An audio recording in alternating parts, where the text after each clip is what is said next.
Hi there, good noon and welcome to another session in this series of your preparation where today we plan to focus on grammar. So focusing on grammar primarily because you know that we have a lot of these other management tests ahead of us, and I am very mindful of the fact that quite a few of you are preparing for exams like CMAT, exams like Maharashtra CET, MAT, and maybe some other state entrance exams, and all those exams happen to have this one thing in common, and that is grammar based questions. So this session will obviously go ahead and focus on those questions. If you are somebody who is preparing for CAT 24, I am sure you will find this relevant, because all said and done, there are quite a few questions, especially when it comes to para jumbles and para completion, where grammar can offer you some of the most concrete forms of clues. And therefore I'd recommend that you do learn grammar well. Moreover, most of us do end up writing exams like SNAP, XAT and all the others, and all these other management entrance tests. And if you leave it to November, December, I think that'll be a little too late for a significant area, a large area like grammar. And before I talk about grammar, here is something that I learned a little late in life. Think of many things, do one. So at any given point of time, just focus on one thing. Engage in monotasking. In fact, the word priority, if you look at the etymology, would mean the top thing. So nowadays we start using these are my 2 priorities, these are my 3 priorities. This is actually incompatible with the meaning of the word priority. It basically means something that comes before everything else. So by definition, there can be only one thing which is your priority at any given point of time. So hi Rutuja, Chinmay, Chandru, what's up? Any specific questions for me before we start? Jayant, how are you doing? So I welcome you to BYJU'S exam prep channel that is dedicated to your success as a B School aspirant. My name is Vikrant. I am your personal coach for all things English and communication skills.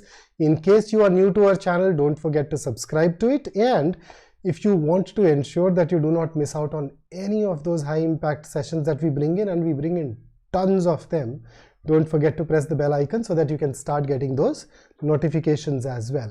So with that, let's dive into our grammar, but I'll just give you 15 odd seconds. Do you have any question, any concern, anything at all that you want to ask?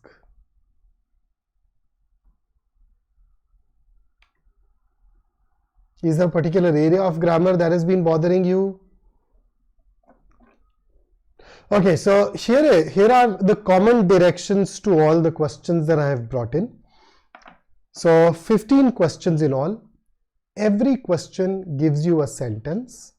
Now that sentence is divided into 3 or 4 parts. If any of those parts has a grammatical error, your job is to give me the letter, the corresponding letter as your answer. Now in questions where I've divided a sentence into just 3 parts, you would find this 4th option called no error, D. So you would in that case choose D as your answer, which corresponds to no error. Sentences that are already divided into 4 parts, I have omitted no error as your option.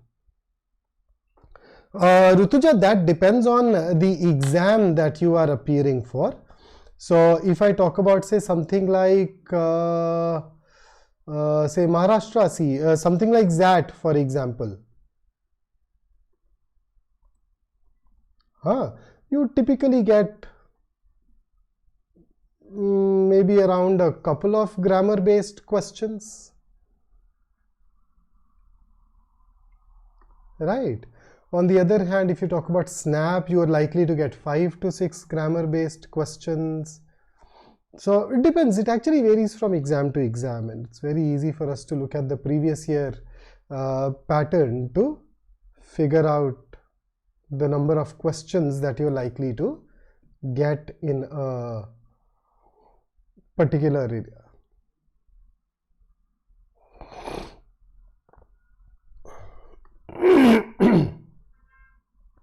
So is there a particular exam that you want me to go ahead and talk about?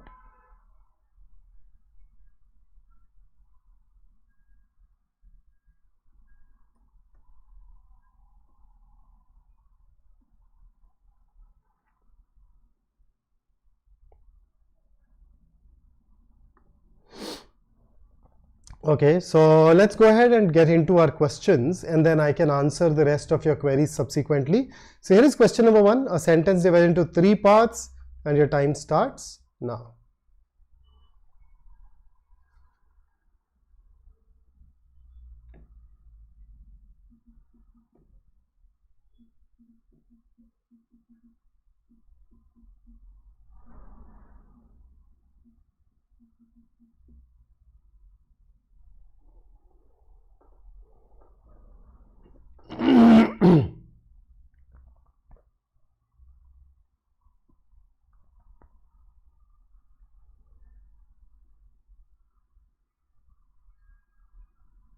Okay, so your time is up. What did you choose? I know I'm pushing you a little, but it's okay. So Chinmay thinks it should be D, it should be C. Oh, number of questions. Rutuja, in Maharashtra CET, you get 200 questions. You're supposed to solve them in 150 minutes. 50 quant DI, 50 VARC, 75 reasoning, 25 abstract reasoning. Okay, so the correct answer is indeed option C. There is a mistake with a preposition. It should not be with violation of, it is in violation of a key treaty.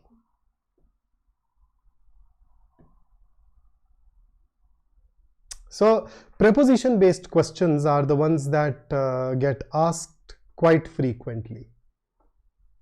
Okay, so these are the questions that we obviously need to go ahead and master carefully. Practice a lot and then maybe use English in your daily life, and that should generally give you a hang of these. Here is question number 2 on your screen, and your time starts now.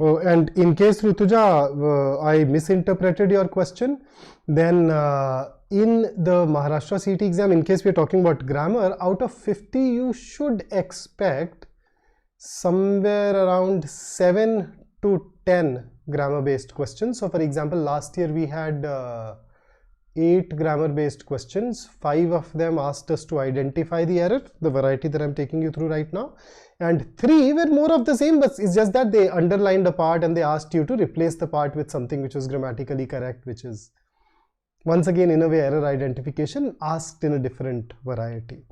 So Chinmay is consistently. Samiksha, you can, yeah. Samiksha, whenever you are in doubt about whether you should sit for an exam or not, then my answer usually is yes, you should. Okay, if you have a Maharashtrian domicile, then definitely yes. If you do not have a Maharashtra domicile, even then you can go ahead and write it. There is no harm in writing an exam, right? Okay, so the answer here is going to be A, I wish I were. Remember those sentences that talk about hypothetical situations? I think this is one area that bothers a lot of people. So why don't you go ahead and study something called subjunctive mood, and in case it does not make much sense to you, in case you are not able to understand it, let me know and I can go ahead and take you through a mini session. It's a tiny little area, but I can definitely take you through this along with some of those questions on subjunctive mood, dedicated session to that. I don't know how much of an appeal it will have for you, but let's see. Okay, here is your next question. Question number 3 on the screen, slightly longer, so I will give you 10 seconds head start and then start the timer.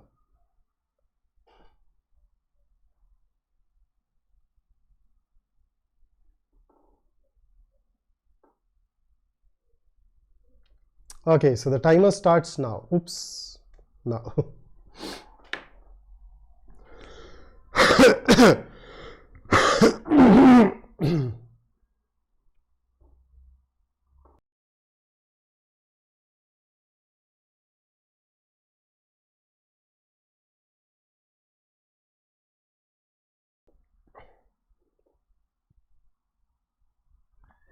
Sorry. Okay, so Chinmay is once again the first off the bat.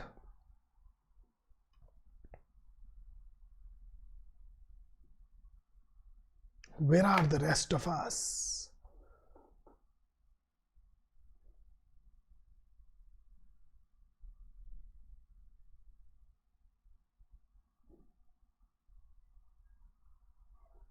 Alright, so the correct answer is indeed A. Instead of who, we needed to have which. So you know there are these three pronouns, who, which and that can also be used as something called relative pronouns. What is the difference among the three? Who is used for persons, which is used for everything else, and this everything else literally means everything else. So where do animals go? Everything else. Where do books go? Trees go? Everything else. And that can be used for persons as well as everything else. So that can be used as a highlighter, that can be used to indicate that the information is crucial, necessary, important, whatever, right? So here, because we were talking about a series of studies, it's definitely not a person, and therefore the use of who will definitely be incorrect, and thus we'd use which. And here comes the next one for you.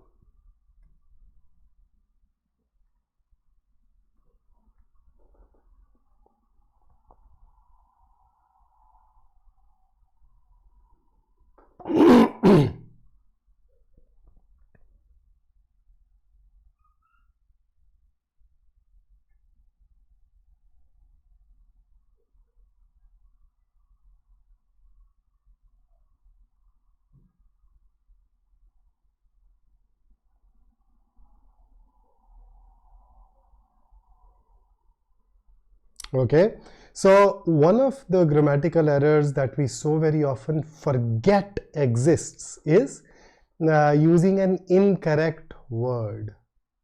So is the word considerate the right word here? Nope. Considerate is somebody who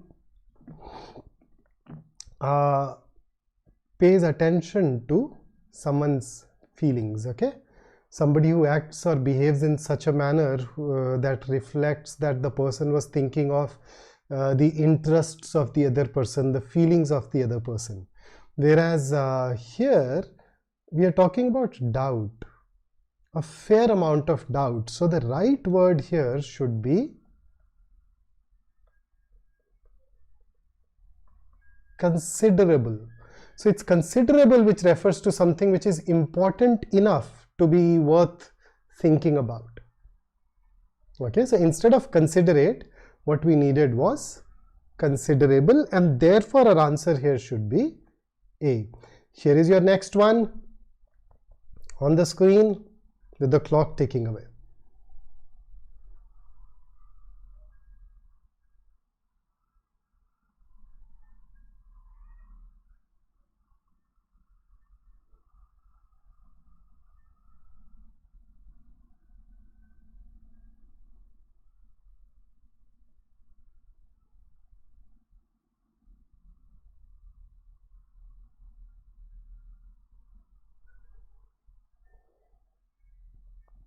All right, so this is one of those weird little situations in English, one of those situations where I think grammar clearly contradicts logic.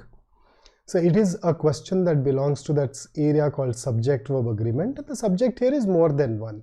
So logically more than one should be plural, but whenever your sentence has a subject that says more than one, then more than one is considered singular. So therefore, instead of are, we need to use is, and thus the answer is C. So more than 1 in 5 Britons is now classified as obese. So C. There is one specific structure where more than one also leads to a plural, but then let's not complicate it that much. We can look at all those really niche cases in their own dedicated chapters when we go ahead and work on them. Here is your next question. Question number 6 on your screen, and your time starts now.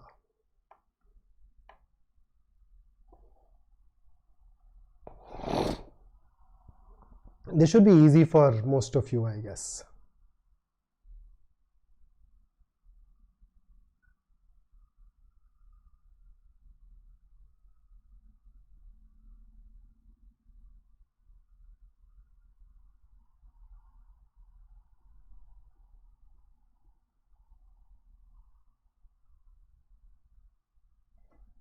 So, what's your take on this?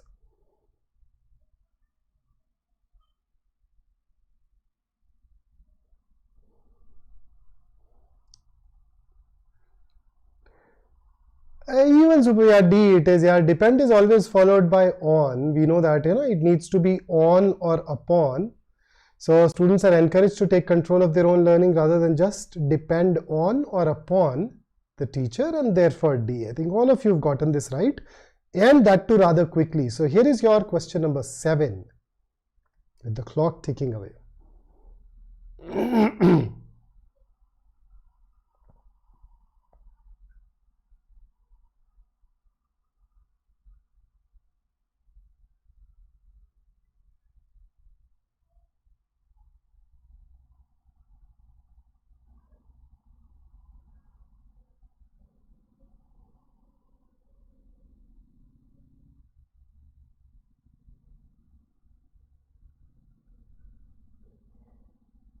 So which one is this going to be?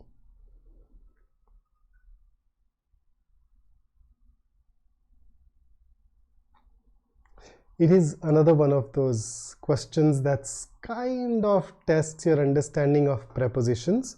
So the answer is C, and the reason, instead of then we needed to. So you notice whenever we compare, then you use a comparative degree of an adjective and it is followed by then, but if your adjective ends in OR, then it is followed by to, and if you use words like prefer or preferable, you once again go ahead and use to after these.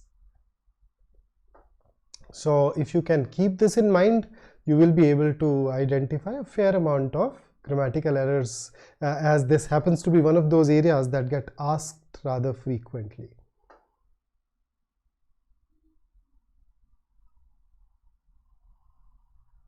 In case you've chosen something else, you can probably pinpoint the exact part that worried you, that bothered you, and I can definitely then throw a little more light on that for you. Here is the next one. Question number 8 on your screen. Let's see what you choose.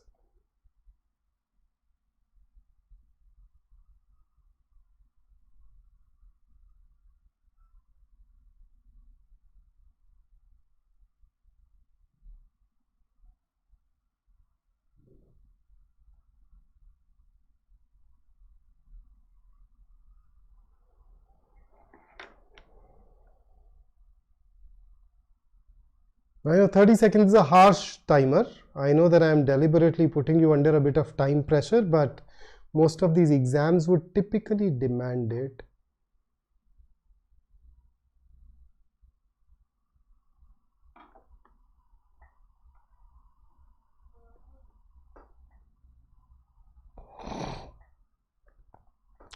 So in this particular case, our answer is going to be D. And if I were to correct it, I will remove can and we, and the reason behind that will be application of this concept called parallelism. So parallelism or parallel construction. This particular aspect of grammar says that we need to use similar words, phrases or clauses to show ideas that are similar, ideas that have same level of importance. So it is the use of different components in a sentence that are grammatically the same. They need to have the same outward grammatical appearance, right? So we particularly pay attention to parallelism when a sentence uses correlative conjunctions. The conjunctions that come in pairs, either or, neither nor, not only but also. So whichever two things are joined using them, they should have the same grammatical form. So in this case, after neither we had wait for something, a verb followed by a preposition and then an object. So similarly, we need to have take, evasive action, a verb, and then even if there is no preposition, you at least have an object. So you cannot, of course, force fit a preposition, but a verb along with an object, there you have a verb along with a preposition followed by an object. So that can be needed to be removed. In case you struggled to identify this error, now you know the area that you need to study, and as usual, if you study it, if you're not able to master it, if there is any confusion, feel more than free to reach out to me, and I would definitely love to throw in that bit of clarity. Here is the next one. Question number 9 on your screen. Go ahead and tell me what you think.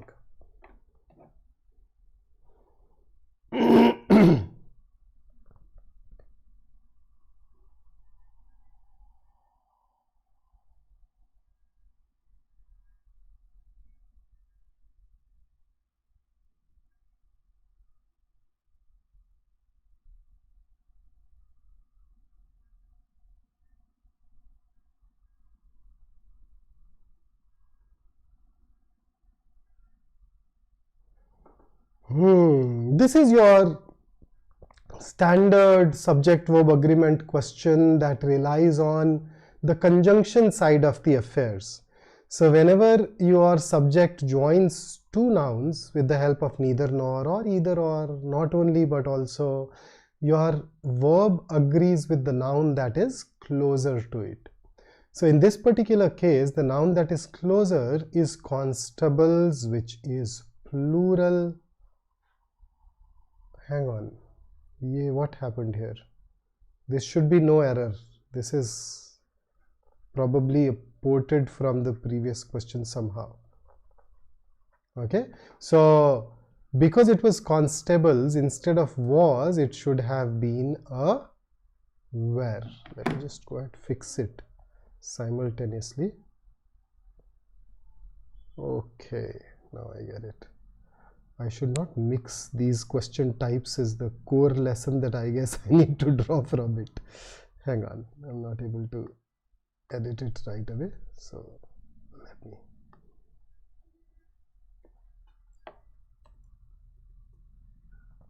There you go. That fixes it and makes it unambiguous. So instead of was, what we need here is a were, and that takes care of it. And Chinmay, I hope that also answers your question. Unfortunately, I think that segment stayed from the previous question. Let me check if I've made a similar mistake elsewhere too, so that I can go ahead and fix that simultaneously. Does not seem to be the case. So here is your next question. Question number 10 on your screen, and the time starts.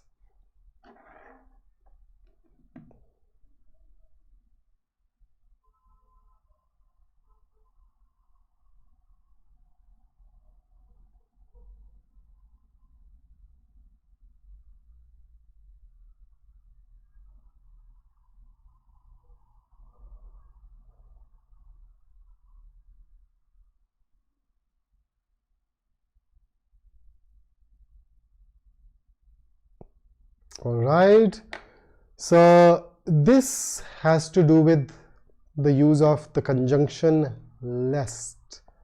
Now the deal is, lest is a negative word. if I were to loosely translate into Hindi, in Hindi we say kahin aisa na ho ke. So that na, so that's what lest contains. So to that extent, I'd say lest is already a bit like it's a bit like unless. Unless is combined by fusing if and not together. So lest already has that not in it, and therefore the clause that follows lest should not use not. So this needs to go. So if you remove this not, it will become all right, and therefore our answer to this particular question should be C. So the policeman dispelled the crowd lest they should brew trouble. And this should here is optional. Lest can be followed by should if you need an auxiliary verb. You can also choose to omit it, and even that will be all right. Although a lot of contemporary teachers tell us, hey, lest is supposed to be followed by should, but this is one of those situations where contemporary English has become more pedantic. Contemporary English has become more rule focused than the traditional. Traditional English says that lest can be followed by should, so it is not necessary. In contemporary English, people kind of insist that we use should, but then that should is practically optional. Okay, from the perspective of the exam, from the perspective of usage, I think you should continue to use it. So with that, here is your next question. Give it a shot. The last one turned out to be tricky for quite a few of us, huh?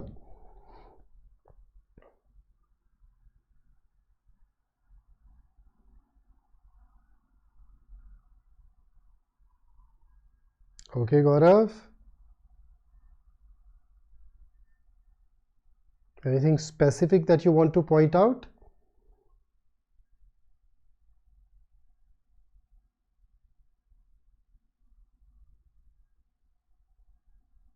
Okay, so in this particular case, question number 11. The correct answer is A. This word crises is plural. So I see a plural noun and this a put before it. Both of these are incompatible with each other. One of these two things must be fixed. Which one? Should I remove a, or should I change crises into its singular form, which is crisis? So as I read further, I noticed that the pronoun used is it, singular, which means that instead of crises, it should have been crisis, and thus the answer is option A. Okay, so here is your next one. This is slightly longer, so I'll give you a 10-second head start.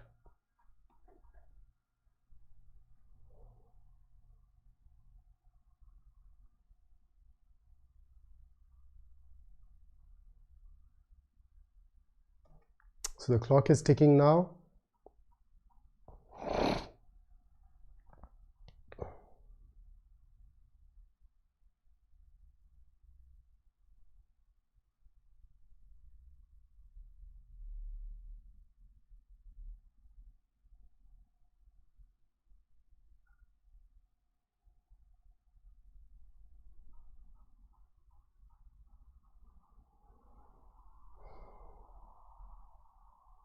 So Dominic Grieve, leading conservative opponent of Brexit, has predicted that up to a dozen ministers, including 6 from the cabinet, will resign if Britain.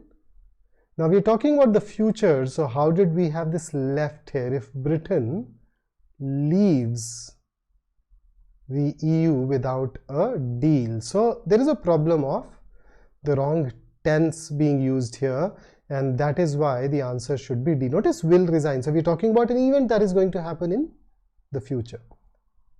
And you can look at multiple places that point us towards the fact that we're talking about the future. So that's question number 12 for you. Here is question number 13 on the screen. This can be tricky for quite a few of you.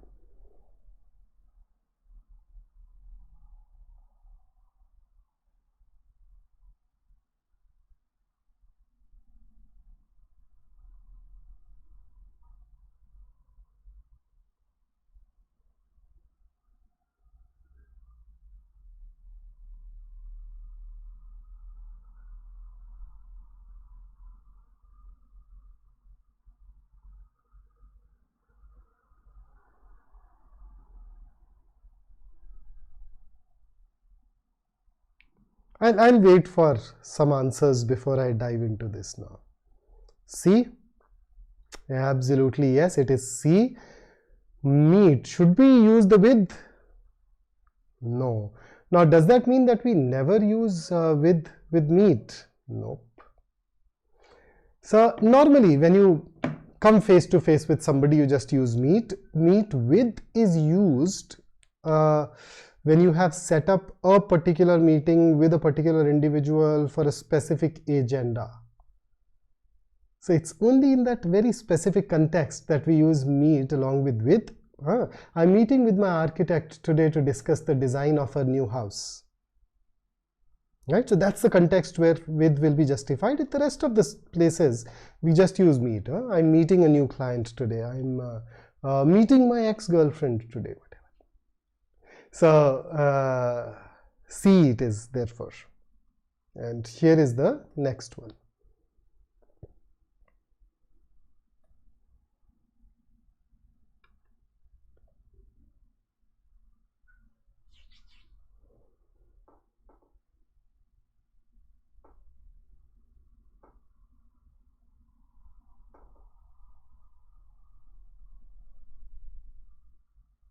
This is another one of those questions that a fair bit of people find challenging.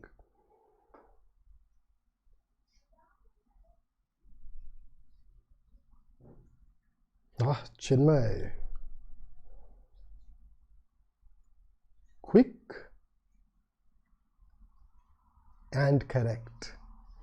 So in this particular case, in these sentences, when we use no, then this no is supposed to be followed by one of those WH words, okay? So how, where, when, why. So how, where, when, why, not all the 7, but supposed to be followed by how, where, when, or why, depending upon the context, and then an infinitive. So in this particular case, we need to add that how. Employees need to know how to be at their best while delivering their presentations, and therefore B. And with that, let me take you over to your last question of the day. Fairly longer, so I'll once again give you a 10-second head start.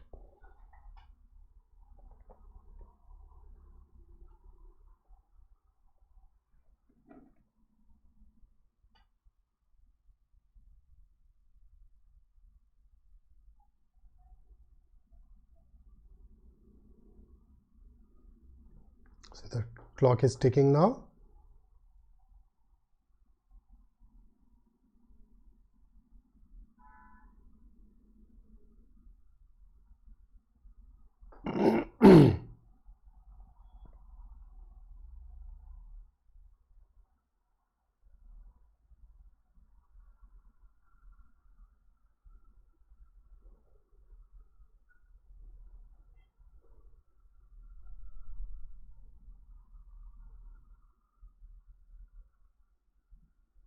And what have we chosen?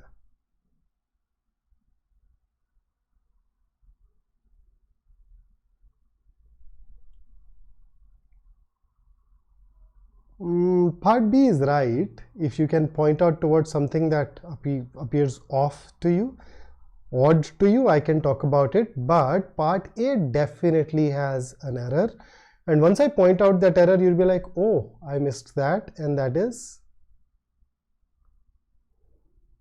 there was a great deal that had to be scrapped. So that was missing from part A. And therefore, the answer should be option A. Maybe some of us had this problem with she. I'm just guessing, okay, that India, she, countries can be. So, you know that we have this concept in English where objects can be personified. And if they're personified, they're treated as masculine or feminine. So countries, when personified in English, are treated as feminine. And therefore, it is absolutely okay to use feminine pronouns for them. So that she is correct.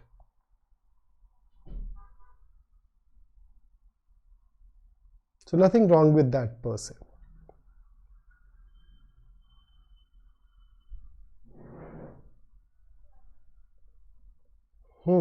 but or and. So you notice in the first half, in part A, we are talking about a lot that was scrapped.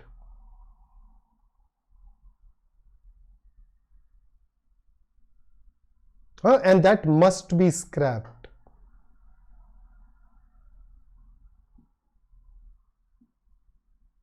And then the second half basically says that, hey, there must have been something special about this place. So some of first half A tells us that there are a lot of things that need to be removed, and the rest of it says that, but there's something special about it.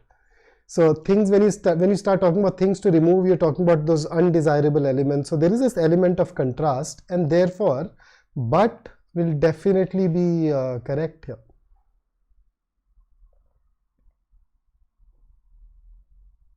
So there is this contrasting idea, yes. So that's what I brought for you today. In case you enjoyed working with me in this session, don't forget to give it a thumbs up. And if you're targeting CAT 24, you may want to give this rather comprehensive program of ours a shot. You can even experience it for 3 days by unlocking your free trial, and it has a proven track record of delivering great results. Okay. And in case you're focusing specifically on Maharashtra MBA CET, we have launched a crash course with absolutely stellar features at a mouth-watering price. In case you want to discuss anything about your CAT 24 or Maharashtra CET preparation, or maybe you just want somebody to validate your preparation plan, just fill out that CAT counseling form, and you can spend some time with one of us one-on-one, where we address your specific issues, your specific concerns. So that's it from me today. I look forward to meeting you in the next session. Chinmay, when will the next CAT specific VRC session happen? Chinmay, in most of these sessions, I think this is one of those sessions which is probably an exception, where I covered nothing that comes in the CAT, right? But then by design we labeled it as a grammar session, so we had to go ahead and do that. But every week there is this one session that I take where I focus exclusively on CAT, one session where I focus exclusively on our next big exam, that is Maharashtra CET, and then there is this one session where you will have a bit of things which are useful for the CAT, a bit of things which are useful for these other exams. In some cases, there are certain question types like critical reasoning, para-jumbles, RC, which is common to CAT as well as NMATs.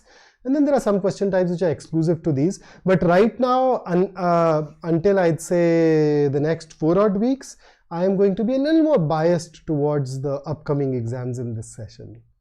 Okay, but there is, as I said, there is one session where I focus exclusively on the CAT. Remember that series where we pick up 500 most important questions for the CAT? It should happen pretty soon. Let me just look at my calendar and see if I can check it straight away. When is that going to happen? I think Monday. Monday. So I have that dedicated session for the CAT on Monday, and I have this dedicated session for Maharashtra CET tomorrow at 12. Right? So chaliye, until I meet you again, that is until tomorrow at 12.